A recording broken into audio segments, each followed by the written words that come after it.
Et on se retrouve toujours ici en direct depuis la salle de presse du Parc des Princes. Pardon, j'allais donner le nom Paris Saint-Germain, mais plutôt du Parc des Princes, où on est ensemble tout le week-end pour le salon d'orientation et de recrutement Your Future, où vous pouvez nous rejoindre, vous qui nous regardez sur les réseaux sociaux, et puis vous qui êtes dans la salle, évidemment. Merci beaucoup d'être avec nous. On va parler d'une thématique qui est très intéressante. Deux secteurs. En tout cas, un secteur et un domaine. Le secteur, c'est le secteur bancaire. C'est les opportunités que vous pouvez avoir dedans. Et le domaine, c'est le domaine du digital, de la data. Comment on peut concilier les deux? Pourquoi aujourd'hui, quand on est conseiller bancaire, par exemple, on a pas mal de systèmes informatiques qui nous accompagnent, qui nous aident? Qu'est-ce que ça veut dire dans la transformation des métiers bancaires? Comment on fait aujourd'hui des métiers qui existaient hier? Et surtout, quels sont les nouveaux métiers qui émergent dans le domaine de la banque? Si on veut travailler plutôt dans le domaine de la data, du numérique, le monde bancaire peut être très intéressant. Pour en parler, nous avons le plaisir de recevoir deux intervenants. D'abord, vous, Luc Barneau, bonjour. Bonjour. Vous êtes Chief Data Officer à la BPCE. Et à vos côtés, nous sommes avec Johan Schekler. Bonjour. Bonjour. Vous êtes Product Owner Data and IA. On va en parler dans quelques instants. En général, quand on a un poste comme ça en anglais, ça veut dire qu'il y a beaucoup de responsabilités derrière. Vous allez nous raconter tout ce que ça veut dire. Et puis, avec vos questions également, qu'on va attendre tout au long de cette interview. Je commence avec vous, Luc. Est-ce que vous pouvez nous parler un petit peu de la BPCE? Qu'est-ce que ça veut dire BPCE? Et pour les jeunes qui sont dans la salle, est-ce qu'il y a des jeunes qui connaissent le terme BPCE? Ok. Mais je pense qu'ils vont connaître les banques qu'il y a dedans. Alors, si je parle Banque Populaire et Caisse d'Épargne, peut-être plus. La banque populaire, banque et populaire à la fois, c'est ça qu'on... Exactement. Voilà, pour la pub. Donc, oui, effectivement, BPCE, c'est le deuxième groupe bancaire français, un groupe mutualiste qui donc appartient aux cécitaires, aux clients sociétaires du groupe et qui opère en France toute l'activité de banque de détail et d'assurance. On parle beaucoup de bancaire, mais il y a aussi les métiers de l'assurance et qui opère à travers ces deux réseaux que vous connaissez bien avec des marques emblématiques. Qui pour l'une a 200 ans et l'autre 100 ans. Donc, c'est des marques anciennes, donc Banque Populaire et Caisse d'Épargne. Mais le groupe BPCE est aussi présent à l'international dans une quarantaine de pays à travers des métiers mondiaux que nous opérons. À la fois, on parlait de finance tout à l'heure, donc tout le monde de l'accompagnement des grands clients, des grands corporates, des grands investissements mondiaux, et puis tout ce qui est gestion d'actifs. Voilà, donc une très grande présence en France à travers les banques populaires et les caisses d'épargne, mais aussi à l'international autour de 40 pays. Et on est à peu près 100 000 salariés dans le groupe. Quand on pense à une banque, en tout cas moi c'est la manière dont je pense, si vous me dites si vous pensez un petit peu comme moi, quand on me dit bah tu vas travailler dans le domaine bancaire, à la banque populaire, à la caisse d'épargne, je pense au conseiller bancaire ou au directeur d'une agence bancaire. Pour moi c'est pour moi. En tout cas c'est les métiers principaux que j'ai en tête et c'est ce que je vois. Aujourd'hui dans un groupe comme BPCE, il y a plein d'autres opportunités.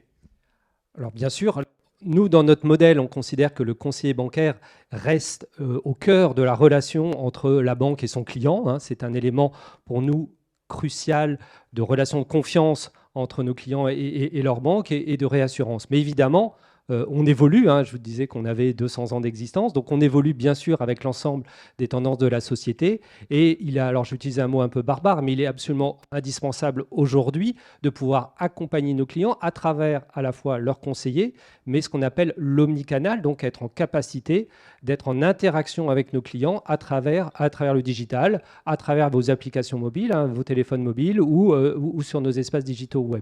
Et donc c'est tout ça, c'est notre enjeu, c'est de concilier ce modèle d'engagement à travers le conseiller qui doit rester le pivot de la relation et puis faire bénéficier à nos clients et à nos conseillers de tous les apports de la data et du digital. Est-ce que vous pouvez nous parler peut-être, Johan, un petit peu de votre poste? J'ai dit Product Owner Data and IA, c'est de l'anglais. Yes. Qu'est-ce que ça veut dire concrètement? Qu'est-ce que vous faites? Alors, concrètement, être product owner, c'est quoi? C'est un peu être chef de produit, chef de projet, en suivant la méthode agile.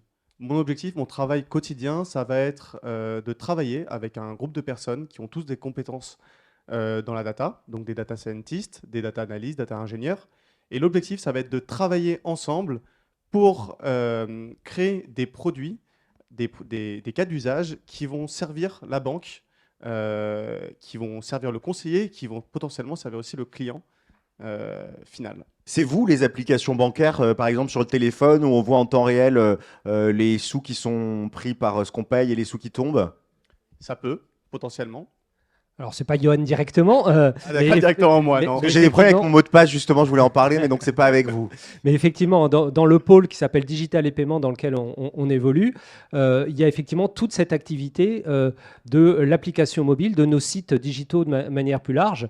Et vous savez qu'aujourd'hui, c'est évidemment un moyen absolument clé, indispensable, attendu de nos clients, de pouvoir être en dialogue, de pouvoir faire des actions à travers la banque mobile. Donc peut-être pour vous donner, je ne vais pas vous assommer de chiffres, mais en 2022, c'est près de 13 millions de nos clients qui sont actifs sur nos espaces web ou sur nos applications mobiles, plus de 10 millions rien que sur l'application mobile, et c'est 50 millions d'interactions toutes les semaines sur nos applications mobiles. Donc 50 millions par semaine fois 52 semaines, c'est entre 2,5 et 3 milliards d'interactions qui sont réalisées chaque année sur nos applications bancaires. Donc c'est absolument énorme. C'est une croissance très forte d'une année sur l'autre. On est à 15% de croissance entre 2021 22 versus 21. Alors il y a eu évidemment toute la transformation autour des années Covid et du fait que tout ce qui a été digital, les usages ont été boostés. Mais on continue à être sur cette progression très forte. Et voilà, on considère aujourd'hui que effectivement, les éléments digitaux, la satisfaction de nos clients sur l'application digitale est un élément de différenciant et on est très fiers des notes que vous nous donnez sur les stores, Apple Store ou Google Store, où on est à des plus hauts niveaux, je dirais, des banques françaises. Qu'on comprenne bien ce dont il est question là dans ce secteur, c'est peut-être dire un mot. Je vous en prie, rentrez, installez-vous avec grand plaisir. Bienvenue chez vous. Qu'on comprenne bien, aujourd'hui, le secteur bancaire, il a besoin de plus en plus de numérique. C'est-à-dire que, pourquoi? Qu'est-ce qu'il faut faire? Il faut que les transactions, elles aillent plus vite, il faut qu'il y ait plus de sécurité. Pourquoi aujourd'hui, vous avez envie de nous mettre en avant ce secteur du digital, de la data dans le secteur bancaire? Alors, le secteur bancaire est un secteur qui, par structure, génère énormément de données. La matière que l'on adresse n'est pas une matière physique. Alors, vous me direz, il y a encore quelques billets de banque, je ne sais pas si vous en utilisez encore beaucoup, mais c'est très largement immatériel, les services que l'on rend. Et donc, on est une industrie qui a toujours été extrêmement informatisée. Et évidemment, nous avons pris le tournant du digital et de la data. Pourquoi? Parce que c'est ce qu'attendent nos clients, c'est ce que vous attendez. Qu'est-ce que vous attendez? Vous attendez de l'immédiateté des services, disponibles 24 heures sur 24. Vous avez besoin de personnalisation, parce que vous voulez évidemment qu'on s'adapte à vos besoins, s'adapte à votre contexte. Et pour faire tout ça, pour avoir cette promesse d'immédiateté, pour avoir cette promesse de personnalisation, eh bien, il faut mobiliser des technologies digitales et des technologies data. C'est pourquoi le groupe BPCE, principalement depuis 2017, a vraiment accéléré une vraie rupture sur la mise en place de cette transformation digitale et de la data, ce qui passait par du recrutement de talents, de jeunes talents, comme Johan, et puis toute une démarche avec l'informatique. L'informatique, évidemment, un partenaire clé de notre filière data et digital pour mettre en œuvre tous les produits que fabrique et que pense et que design Johan et ses collègues. Alors tout à l'heure, quand j'ai posé la question, il y a des gens qui m'ont dit qu'ils voulaient bosser un peu dans le secteur bancaire. C'était qui là? Relevez la main, ceux qui sont déjà un peu intéressés par le secteur bancaire. Ouais. Très rapidement, dites-le voilà, à la volée. Qu'est-ce que vous imaginez comme type de poste dans le secteur bancaire, par exemple?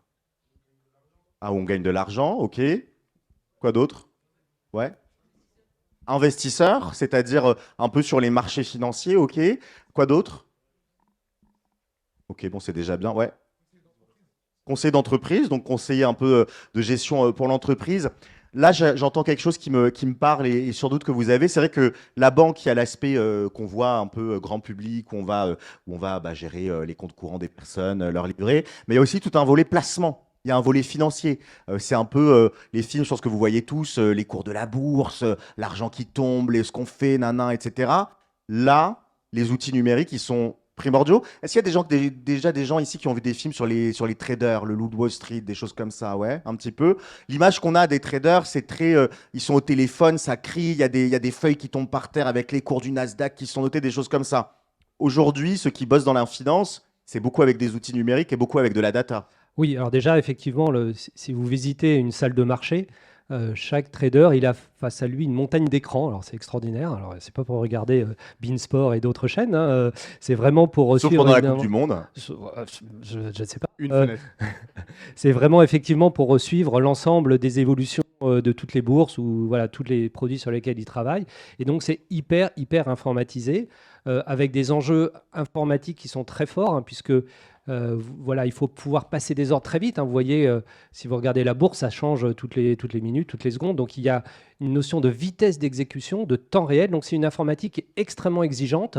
Et donc c'est effectivement des très beaux postes, hein, qui sont proposés dans le monde de la finance, hein, qui est chez nous une marque, hein, qui s'appelle Natixis, hein, un pôle qui s'appelle Global Financial Services, et qui évidemment recherche des profils autour du métier d'investissement. On parlait, hein, donc c'est ce qu'on appelle la gestion d'actifs. C'est quand vous êtes investisseur particulier ou entreprise, si vous avez la capacité d'épargne, vous voulez acheter un produit financier, vous vous retournez auprès d'une banque qui vous propose des produits financiers. Alors de plus en plus de produits d'ailleurs autour du durable, hein, autour de la finance verte, comme on dit. Donc ça, c'est des métiers d'investisseurs. Et puis après, il y a tous les métiers de salle de marché. Donc effectivement, c'est des opportunités qui existent au sein du groupe BPCE, et c'est des opportunités sur des profils très tournés autour de l'informatique, de la data et du commerce, hein, parce qu'évidemment, il y a un enjeu de relation avec les clients. On parlait tout à l'heure de conseillers pour des clients entreprises. Johan, on a Sémi qui a une question pour vous. Sémi, c'est un peu notre Jean-Jacques Bourdin du jour. Et il a une question un peu piquante. On t'écoute. Oui, je voulais savoir, est-ce qu'il faut être un geek pour pouvoir faire ça? Est-ce que c'est un métier de geek? Est-ce Est-ce que que c'est un pour métier bosser de dans le geek? data, il faut passer sa journée dans l'ordinateur? Merci Sémi. C'est une bonne question. Et non, pas forcément. On peut avoir des geeks parmi nos collègues. On peut avoir des personnes qui ne connaissent rien, ou en tout cas qui ne sont pas du tout un profil geek tel qu'on l'imagine. L'objectif, ça va être de comprendre la data. Pour vous qui êtes déjà en école ou qui allez entrer en école bientôt, l'objectif pour vous, ça va être d'utiliser les outils qu'on vous donne dans votre école et dans votre formation afin de comprendre les informations et de comprendre la data. C'est tout ce qu'on demande et c'est une des compétences qui est nécessaire pour le coup pour pouvoir être chef de projet. Pas besoin d'être geek, mais voilà. C'est hyper important la question, parce que finalement, la data, dans un groupe comme le nôtre, ça concerne énormément de métiers. Ça concerne effectivement des métiers très geeks, hein, des métiers de data scientist, où là, effectivement, il faut aimer le coding, il faut aimer les stats, il faut vraiment être appétent à ces types de sujets. Mais c'est beaucoup, beaucoup plus divers. Je vais aller à l'autre extrémité. Il y a des enjeux autour de la conformité, des enjeux juridiques autour de la data, des données personnelles, on pourra en parler. Donc, vous voyez, entre des métiers très juridiques et à des métiers très informatiques, un peu de geek, avec toute la palette intermédiaire, avec comment, en tant qu'équipe marketing, je peux plus mobiliser la data et, entre guillemets, l'intelligence artificielle pour pouvoir mieux cibler nos clients, mieux les solliciter au bon moment avec le bon produit. Donc, y compris sur des métiers très commerciaux, il y a des enjeux et des compétences à développer et nouvelles à apporter au niveau de la data. Donc, pour moi, travailler dans le domaine data, ça ne ferme aucune porte, hein, du effectivement geek, métier informatique, juridique, commerciaux. Ça ne fixe aucune limite, la data. On a une question d'Iyad, un peu une question intéressée, mais c'est très bien, il le faut. On t'écoute. Bonjour, je me présente, je suis Iyad. En Salut. fait, je voudrais savoir, est-ce que des personnes comme moi, je programme, je fais de la programmation, je maîtrise quelques langages. Est-ce que même dans une école qui fait ça? Non, Ah, pas encore, t'es en quoi toi? je suis en première MSPC, c'est la maintenance industrielle. Mais en fait, je suis passionné par la robotique et par la programmation. Et je maîtrise 4 langages, Lesquels? du C++, du HTML, du Python et un petit peu de JavaScript et un petit peu de CSS aussi. Et je voudrais savoir, est-ce que des personnes comme moi, on peut les recruter pour travailler en mode améliorer les applications et les sites internet et tout ça en HTML Alors ça c'est hyper intéressant parce que je crois que vous êtes en alternance encore dans le groupe. Alors, j'ai été en alternance l'année dernière, pour le D'accord. coup, et j'ai été embauché en septembre. D'accord. Et alternance dans quel type d'école? Alors moi, j'étais en école d'ingénieur aux arts et métiers. D'accord. Donc, rien à voir avec la data, hein, pour reboucler avec la question de tout à l'heure. Mais je comprenais, donc ça s'est très bien passé. Et donc, ça, c'est une vraie question. Voilà, on a un jeune qui nous dit, moi, je suis en première, je suis passionné du domaine du numérique. Là, ce que vous me dites sur le secteur bancaire, ça m'intéresse. Luc, est-ce qu'on peut lui dire, bah, tu vas faire ton BTS et on prend des gens en BTS SEO en alternance, ou est-ce que vous prenez un peu plus tard dans l'alternance? Alors, je pense que ça dépend. Là, on a des spécialistes au premier rang qui pourront peut-être répondre. Et c'est vrai qu'en alternance, je crois que c'est à peu près 4200 postes d'alternance qu'on propose cette année. Donc, vous voyez, quelque chose de très, très, très large. Et c'est vrai qu'entre les métiers dans les réseaux, les métiers dans les services centraux, on est sur des profils qui vont effectivement dès le bachelor jusqu'à M1, M2, voilà, sur des enjeux de master. Donc après, il faut effectivement regarder exactement quel poste d'alternance peut vous convenir. En première, peut-être pas encore, hein. Là, je parle sous le contrôle de ma référente Candy sur le sujet. Mais en tout cas, oui, effectivement, c'est très significatif, hein, 4200, il y a plus de 2000 stages.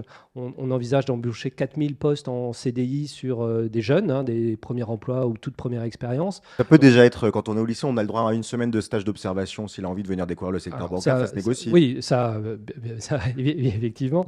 Mais même sur des dispositifs plus structurés, type alternance, voilà, mais il faut peut-être être encore un petit peu patient par rapport à la première. Mais effectivement, ravi en tout cas de pouvoir échanger avec vous et puis de vous donner le goût, même si voilà, ça pourra se matérialiser, se concrétiser peut-être que dans quelques mois ou quelques années, de travailler dans une banque. Il y avait tout à l'heure des remarques qui étaient intéressantes, c'était les remarques autour de faire beaucoup d'argent. Enfin, faire de l'argent en tout cas. Et c'est intéressant parce que derrière cette remarque, bon, il y a la question du salaire, mais il y a surtout la question des évolutions. Et quand on rentre dans un groupe bancaire comme le vôtre, qu'est-ce qu'on peut attendre comme évolution? On voit alternance, CDI, et après, il y a des promotions internes, on essaye un peu de valoriser les profils qui restent, on les fidélise. Alors oui, donc on a d'abord une politique ambitieuse et volontariste d'alternance, hein. Je donnais le chiffre de 4200. On a une loge en haut, alors n'hésitez pas cet après-midi ou demain de la visiter pour vous renseigner davantage. Donc effectivement, on a une politique très volontariste d'accueil de l'alternant. Évidemment, on a un enjeu de convertir ces alternances en CDI, hein, donc Johan en est un exemple, donc c'est pas systématique, hein, bien évidemment, c'est un choix commun de l'entreprise et de l'alternant, mais en tout cas c'est clairement une perspective dans laquelle on s'inscrit. Et puis une fois qu'on arrive dans l'entreprise, ben, on attache effectivement aussi beaucoup d'importance à la formation continue, hein, parce que la formation initiale c'est bien, c'est même très bien, mais évidemment, on ne sait pas tout à la fin de sa formation initiale et sa formation académique. Donc, c'est important d'investir sur la formation continue. Et donc, plus spécifiquement sur la data, j'anime en fait une data academy au sein du groupe qui permet, je dirais, de poursuivre le développement des compétences sur la data, y compris sur des parcours diplômants. On a notamment un certificat pour des profils de data manager dans nos équipes pour lesquels on a un programme certifiant avec le programme éducatif exécutif de l'École Polytechnique qui permet d'avoir un diplôme certifiant. Sur des aspects plus techniques de data scientist, on propose aussi des formations longues qui sont aussi des formations diplômantes. Donc, oui, on continue à investir au-delà de l'embauche, enfin, Johan pourra le confirmer, avec de la formation continue et puis de la progression, bien sûr, naturelle. La data étant un sujet très large, on a une capacité d'évoluer dans la filière data importante, parce que ce n'est pas que quelques personnes dans l'entreprise qui ont ces compétences et développent, je dirais, un profil et une carrière autour de ces compétences. C'est quelque chose de très large. On a un grand groupe, 100 000 collaborateurs, donc il y a évidemment largement la possibilité de progresser dans notre groupe.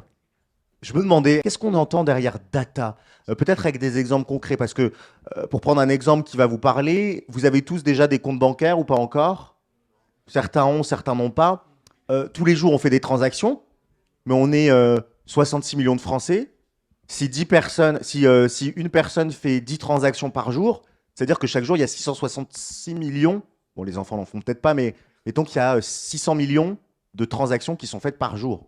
Et ça veut dire que tout ça, c'est stocké quelque part et que tout ça, ça doit être contrôlé. Ouais. Sachant qu'une transaction, c'est plusieurs données. Vous faites une dépense en carte bancaire, donc il y a le montant, donc ça, c'est une donnée. Après, est-ce que vous l'avez fait auprès de quel marchand? C'est une deuxième donnée. Est-ce que vous l'avez fait à distance via Internet ou en point de vente physique? C'est une troisième donnée, etc. etc. C'est-à-dire que finalement, derrière toutes ces opérations, il y a plein de données, d'attributs complémentaires. Donc, voilà, ça fait une masse d'informations absolument énorme. Et peut-être, Johan, tu peux donner quelques exemples. Et ça, alors, avant de rentrer dans les exemples, là, on est déjà dans du big data. On est dans des données, de Clairement. données, de données, Clairement. de données. Et ça, c'est ce qu'on appelle la data. C'est Ouais. dire qu'après, si par exemple, dans l'équipe de Johan, ils ont envie de dire quel a été le taux moyen de transactions qui ont été réalisées aujourd'hui, c'est pas un fichier Excel qu'on va ouvrir avec 660 millions de transactions et 4 informations à chaque fois. Donc 4 fois 660 millions. Je sais pas parce que j'étais nul en maths, mais ça fait beaucoup d'infos. Ouais, c'est un peu plus compliqué que ça, du coup. Globalement, qu'est-ce qu'on met derrière data et derrière nos cas d'usage, nos produits? Je vais donner un exemple assez concret. Si on voit qu'une personne qui est, par exemple, mariée, a acheté une poussette et un landau, l'objectif, ça va vraiment être de recueillir des données afin d'en déduire des informations qui vont pouvoir servir aux conseillers et aux clients, l'objectif étant toujours d'améliorer la relation bancaire. Là, si on prend cet exemple précis, il y a un enjeu très important qui est la confiance et la confiance de nos clients sur le traitement qu'on fait de leurs données personnelles. Donc typiquement sur le cas que décrit Johan, on analyse des données de transactions de nos clients et pour ce faire, on recueille le consentement des clients. C'est-à-dire qu'on lui demande à nos clients, est-ce que vous acceptez qu'on analyse vos transactions pour pouvoir vous offrir des services personnalisés? Il répond oui, il répond non, il change d'avis, etc. Et donc, Et- quand je clique sur oui, après, vous avez la possibilité, bon, évidemment, c'est anonymisé, enfin, il y a des choses comme Bien ça, sûr. mais vous pouvez, par exemple, dire, bah, tiens, telle personne, on se rend compte que c'est quelqu'un qui va souvent au restaurant, le week-end, etc. Donc, pourquoi pas, à Noël, il va recevoir une carte cadeau spéciale pour les gourmets. Par exemple.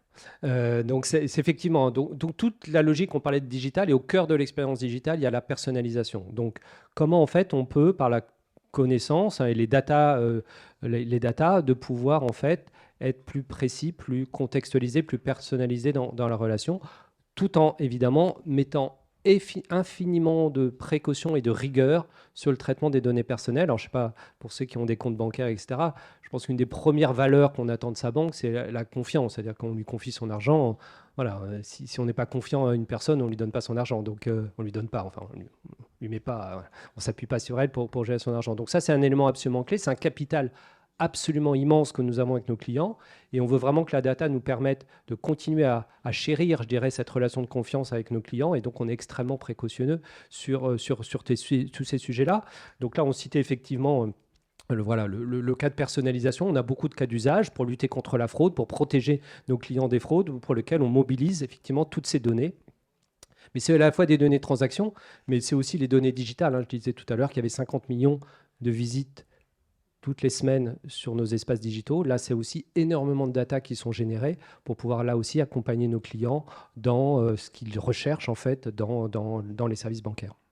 Moi, quelque chose qui m'a fasciné récemment, c'est une anecdote toute personnelle et toute nulle, mais j'ai beaucoup d'anecdotes personnelles et nulles. C'est par exemple que vous avez été capable, pas vous, parce que je suis pas chez vous, je sais pas si j'ai le droit de Pas le dire. encore. Pas encore. Bah, si vous me faites des belles offres, il n'y a pas de souci. La banque a été capable de détecter, c'est bête, hein, mais quand mon chéquier arrivait à la fin, grâce à des numéros, grâce à des scans, etc. Et j'ai eu le droit à un chéquier qui est venu. Il y a une question devant et on va y arriver en petite foulée. Là, le point que vous dites est très juste, c'est-à-dire que par l'analyse de la data, on peut anticiper des choses en fait. C'est On peut ça. anticiper que c'est votre dernier chèque, etc. Et donc ça, c'est très attendu de nos clients également. Alors, ce qui n'arrive jamais, c'est que quand le compte se vide, vous n'anticipez pas de le remettre vous-même. Il faut que ça soit quelqu'un d'autre qui mette l'argent. On te laisse poser ta question. Tu donnes ton prénom et puis ta question. Je m'appelle Jordan et en fait j'avais une question. Est-ce qu'il faut avoir des compétences dans le domaine financier pour être data, Johan. Alors, non. Et très honnêtement, comme j'ai dit tout à l'heure, moi j'ai fait une école d'ingénieur, donc pas forcément de connaissances particulières de la finance et du monde de la finance. Par contre, c'est très important, je pense, d'être curieux et de se renseigner soi-même, d'essayer de monter en compétence justement dans ces domaines-là, parce qu'on travaille beaucoup avec des personnes de ce monde-là, du monde de la banque, de l'assurance, de la finance. Et comprendre leur langage, pouvoir discuter avec eux, c'est une chose qui est importante. Mais on n'a pas besoin. Non, tout à fait.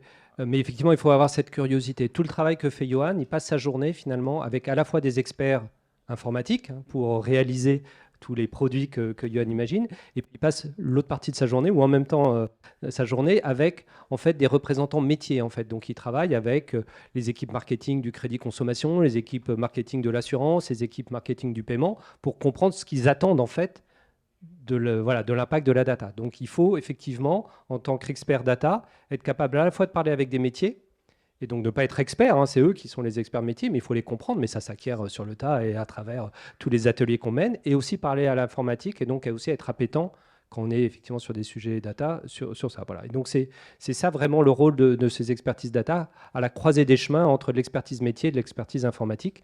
Mais non, il n'y a pas besoin, dans le cadre de vos études, de devenir un expert de la finance avant de nous rejoindre sur ce type de poste.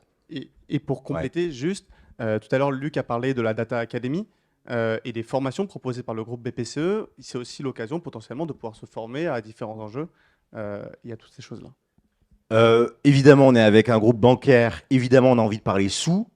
Aujourd'hui, combien ça va toucher chez vous quelqu'un qui débute dans ces secteurs de la data? En général, je vous vois un peu tiquer parce que j'imagine qu'il n'y a pas un salaire type, qui a des grilles, Ça mais dépend, pour donner un ouais. ordre d'idée. Je sais pas, c'est un peu difficile de répondre comme ça.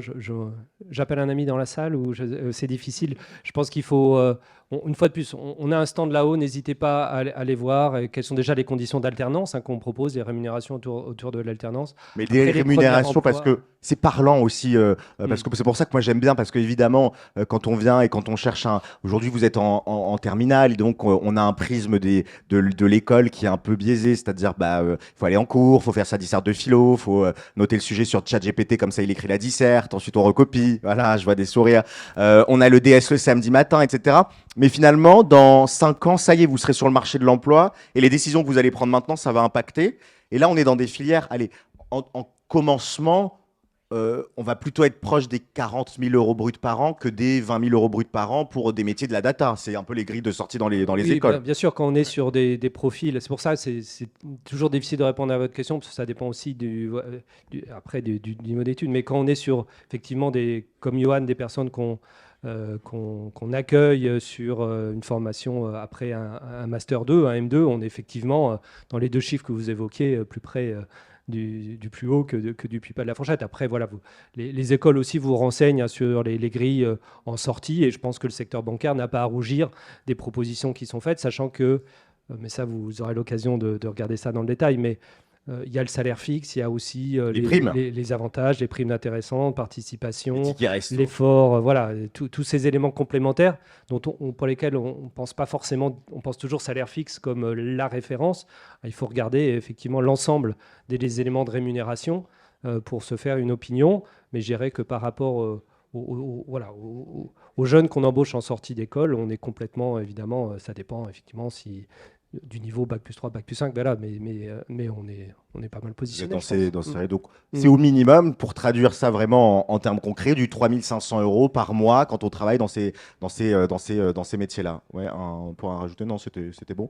Alors, il y avait une question, on t'écoute. En fait, je voudrais savoir, est-ce que vous utilisez l'intelligence artificielle pour pouvoir traiter les paiements, tout ça? C'est-à-dire, quand je paye sur un site, par exemple Amazon, un truc comme ça, on me dit, on vérifie avec la banque. Quand vous êtes au guichet là, pour retirer du cash, je ne sais pas si les jeunes feront encore ça, mais il est clair qu'on n'a pas le temps de faire une intervention humaine, puisque l'opération doit Elle est être quasi immédiate. elle est quasi immédiate. Donc Il n'y a pas quelqu'un qui fait.